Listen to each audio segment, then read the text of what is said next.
You're listening to What She Said on Canada Talks.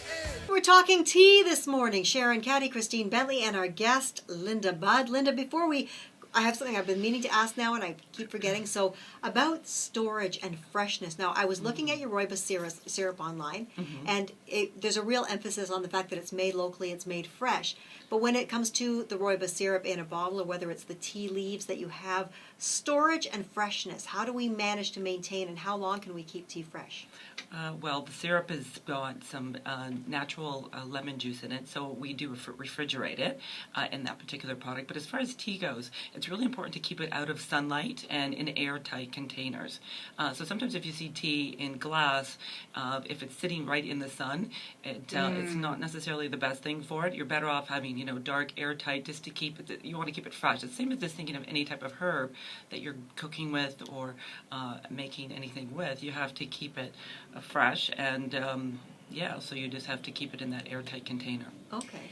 Now, one of the things two things really interest me. I'm going to keep the best for last. Cocktails, tea and cocktails. Who knew? I mean, this is all news to me.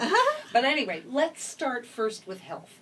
And you have some elixirs, because as you were talking, I started to think, wow, if there was a tea, if you had a colicky baby, or you had, you're pregnant and you've got indigestion or whatever it may be, there may be a tea for that, because in the old days, there would be lots of, that's how we tackled everything. Yeah, when we look at our National Geographic documentaries and we look at, examining some tribe, and they just go out into the forest and grab a root and boil it up and it solves the problem. So you seem to be tapping into that. Because I guess the history goes back with what I was always interested in, essential oils and herbs as ingredients. And I've always been seeing naturopaths and nutritionists on eating healthy. And there was always ideas of, well, try this rosemary for that, or geranium is a good scent for if people that are maybe dealing with certain types of depression. It's a very uplifting. Or oregano.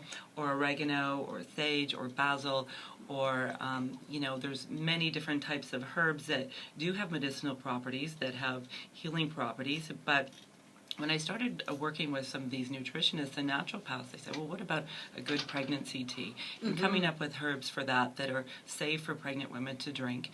And it's not like you're taking a pill, but it's also the process of actually sitting down and boiling that water, finding your perfect cup and your teapot, and just taking time for tea. It's not a rush. It shouldn't be like a quick fix of a caffeine or coffee, shooting it down and continuing going on. It's like taking the time out of our busy schedules and relaxing and trying to experience the true essence of the smell and the process of actually making that tea with all the different types of herbs and the sense that you can actually get from it. So that's what I came with, got around to the whole elixirs line, and we've got a great response from it. We're doing actually a big show this weekend at the Wellness Summit, and we've got really good response, and people really seem to like that health benefit of the herbs as well. So, what about for children? Because I know that mothers are very concerned nowadays, more and more, about putting medicine, antibiotics, chemicals into the mouths of their children, even if they are screaming because they're teething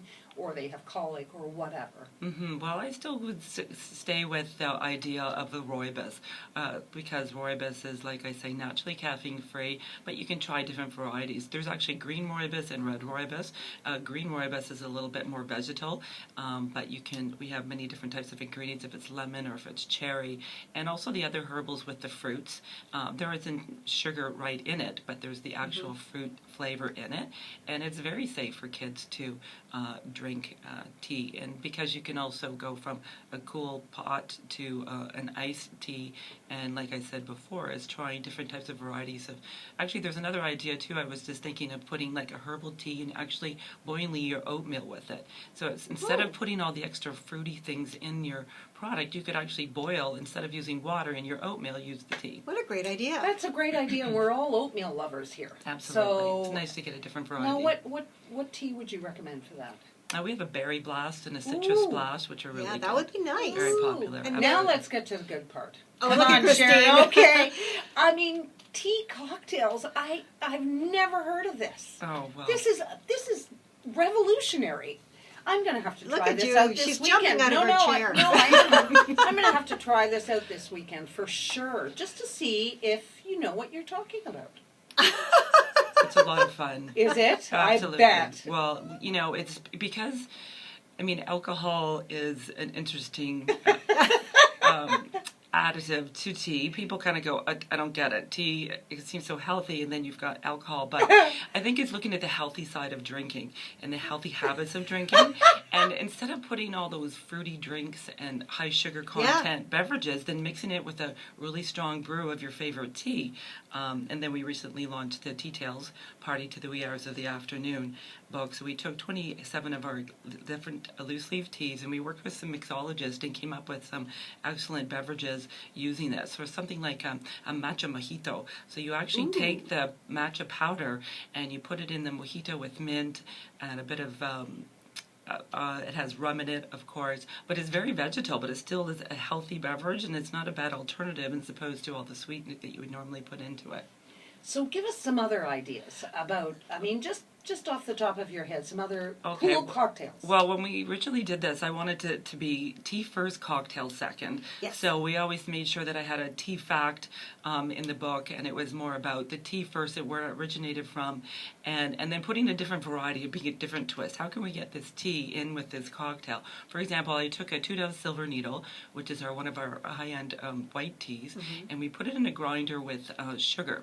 But we rimmed the glass of the champagne glass with this, and so you had that very orchid type peachy flavor of the tea on the rim, but you didn't have to ingest too much of the sugar, and then with the other ingredients that were actually in there with the champagne, and we still brewed a little bit of the white tea that actually went into the cocktail. Another one we did was we took a Lapsang Sujong and a Ying Ming, which is a very smoky black tea. It's a process that they do when they are actually preparing black tea, that it's smoked over pine needles. So it has a very smoky, unique, strong flavor. But we blended it and made a very strong cup and added agave and fresh lime juice, and then we made very big chunky ice cubes with it. So then you put the ice cube in the glass, and then you put the mezcal right over top of it. So as the ice cube melts just with the mezcal, you get this amazing combination of the mezcal and the smoky tea with it, and it's just a delicious beverage from that side. Well, I'm going to interrupt you and say, That's okay. Lynda Budd is our guest. If you're just tuning in, who is this woman full of all this awesome information? Lynda Budd is our guest from teALCHEMY, and this is What She Said on Sirius XM Canada Talks. And now I'm curious about these are awesome cocktails. Sometimes though, when I think about late at night, you've had a really rough day, you're stressed to the nines, and you think about the nightcap, the hot toddy, the whatever it is that you're looking for, what would be a nice soothing cocktail that would be a nice day ender? Ooh, probably like a blueberry tea. I mean, we've heard about blueberry teas. We have a blueberry rooibos, actually, and putting it with maybe a shot of Grand Marnier. Oh, that sounds nice good. and hot. We also have a pumpkin patch or a cochin chai. Again, we do that warm with a spice rum. So probably more about a hotter beverage that's kind of soothing as opposed to a cold cocktail.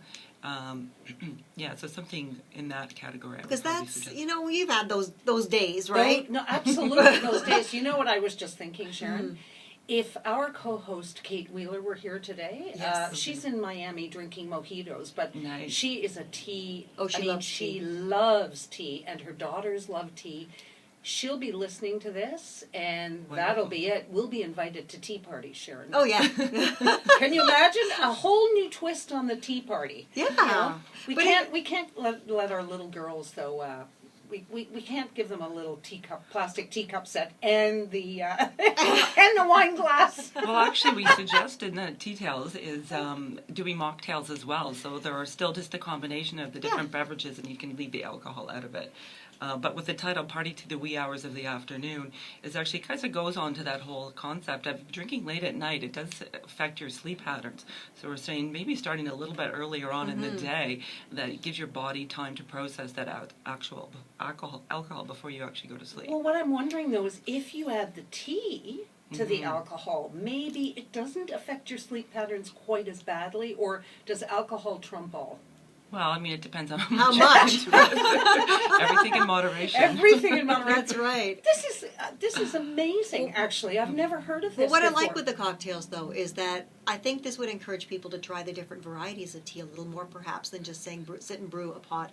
Absolutely. Like it may encourage you to try different things because Exactly. the different. I've really become. I've got a nice little corner of my cabinet which has my little things of all the different kinds of tea, and I love it. Absolutely, it's beautiful. So let me ask you, Lynda. Do you have a recipe book? I mean, you have a book for the booze, for the cocktails. You have a book for booze. No. Well, I mean, because people would have to slip it in their purse when they're going off with their girlfriends to Of have a course. little tea party, right? Yeah. So that book is called. Tea Tales, Party to the Wee Hours of the Afternoon. I like And it. where can people get that? You can get it on our website. We're an online boutique company, and it's teALCHEMY.ca. And we sell it on there, Yeah. online there. And you sell it all over the world? we To would the ship it. U.S.? We You would, ship it absolutely, anywhere? for Oh, sure. Yes. this sounds like a great gift.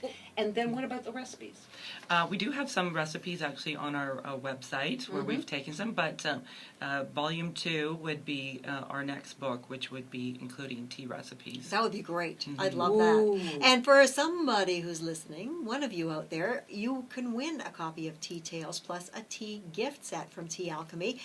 What we want you to do, first of all, is go to our website, WhatSheSaidRadio.com, and sign up. If you've already done that, don't worry about that step. If you haven't, why haven't you? But go do it. And send an email to info@WhatSheSaidRadio.com and share your concoction with us for your chance to win. You have until Friday the 13th to Is get this your entry is in. this some sort of fad that I didn't know about tea cocktails? Like, is Look this, at you, you're just so fixated. I'm fixated because I thought I was well informed. I mean, I'm basically got a news background. Well, you and are I know now. nothing about tea cocktails. I don't think it's new.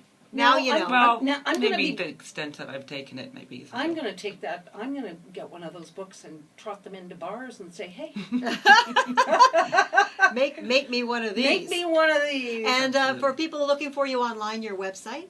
It's teALCHEMY, teALCHEMY.ca. And Canadian. people can do all their shopping. I've been looking here. You have all Absolutely. kinds of teas and products, and that rooibos syrup. I'm really fascinated by that. And we're waiting for volume 2. Excellent. And Thank you so much for coming in. You've just made my day. Christine's Thank you for off to do having me. some brewing. Yeah. Click the channel subscribe button for full-length interviews and more from What She Said here on YouTube.